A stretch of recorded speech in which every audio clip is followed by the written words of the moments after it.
ప్రముఖ Iranian state TV anchor Sahar Imani ప్రస్తుతం social మీడియాలో స్టార్ అయిపోయారు. సోమవారం రాత్రి ఇజ్రాయెల్ చేసిన దాడుల్లో ఇరాన్ రాజధాని టెహ్రాన్లోని టీవీ కార్యాలయం పైభాగం ధ్వంసమైన వీడియో సోషల్ మీడియాలో వైరల్ అయిన విషయం తెలిసిందే. సహర్ ఇమానీ న్యూస్ బులెటిన్ చదువుతున్న సమయంలో మిసైల్ స్టూడియో బిల్డింగ్ను ఢీకొట్టింది. శబ్దంతో స్టూడియో కనిపించడంతో ఆమె లేచి వెళ్లిపోయారు. కానీ కొద్దిసేపటికే ఆమె మళ్లీ వచ్చి ప్రత్యక్ష ప్రసారాన్ని కొనసాగించినట్లు చెబుతున్నారు. దీంతో ఆమె ధైర్యానికి సోషల్ మీడియాలో ప్రశంసలు వెల్లువెత్తుతున్నాయి.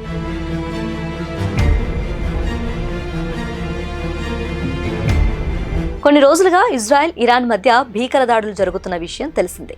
జూన్ 16న ఇరాన్లోని ప్రభుత్వ టీవీ స్టూడియోలను ఇజ్రాయెల్ లక్ష్యంగా చేసుకుని దాడులకు తెగబడింది. ఆ దాడి దృశ్యాలే ప్రత్యక్షంగా ఈ వీడియోలో రికార్డ్ అయ్యాయి. ఈ వైమానిక దాడిలో ఇరానియన్ రేడియో, టీవీ ఉద్యోగులు చాలా మంది మరణించారు.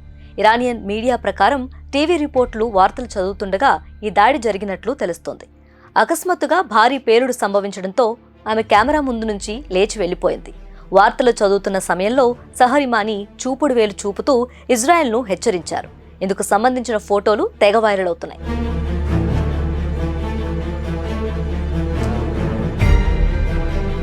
ఈ ఘటనలో సహర్ ఇమానీ, స్టూడియోలోని ఇతర సిబ్బంది సురక్షితంగా ఉన్నారు. ఎవరికీ ఎలాంటి గాయాలు కాలేదు. ఆమె తిరిగి విధుల్లో చేరారని కొన్ని వార్తలు వస్తున్నప్పటికీ దీనిపై అధికారిక ధృవీకరణ రావాల్సి ఉంది. ఈ సంఘటన తర్వాత షియా ఇరానియన్ నేతలతో పాటు ఇమానీ ఫోటోను పెడుతూ ఇరాన్ మద్దతుదారులు ఆమె ఫోటోను వైరల్ చేస్తున్నారు.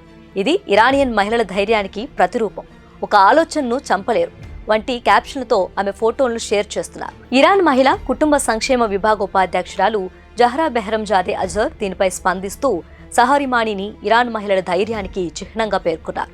ఈ దాడులకు తలొగ్గకుండా ఆమె ప్రజల గొంతుకగా నిలిచారని ప్రశంసించారు.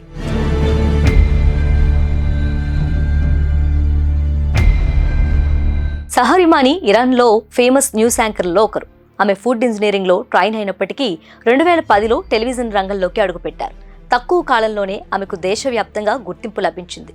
ఇరాన్లోని అగ్ర సైనిక నాయకులు, యురేనియం శుద్ధి కేంద్రాలు, అణుశాస్త్రవేత్తలపై ఇజ్రాయెల్ దాడి చేయడంతో తాజా వివాదం ప్రారంభమైంది. మనుగడకు ముప్పు అని ఒకరు, ప్రజల సంక్షేమం కోసమేనని మరొకరు, ఇలా వేర్వేరు కారణాలతో మొదలైన ఇజ్రాయెల్, ఇరాన్ యుద్ధం రోజురోజుకి తీవ్రం అవుతూనే ఉంది. ఇరు దేశాల్లో ప్రజలు ప్రాణభయంతో సురక్షిత ప్రాంతాలకు తరలిపోతున్నారు. ఇరాన్ రాజధాని టెహ్రాన్ నుంచి బయటకు వెళ్లే రహదారులపై కిలోమీటర్ల మేర వాహనాలు బారులు తీరాయి. ఇజ్రాయెల్ దాడుల నుంచి తనను తాము కాపాడుకోవటానికి ప్రజలు ఇళ్లను వదిలి చిన్న పట్టణాలకు తరలి వెళ్తున్నారు.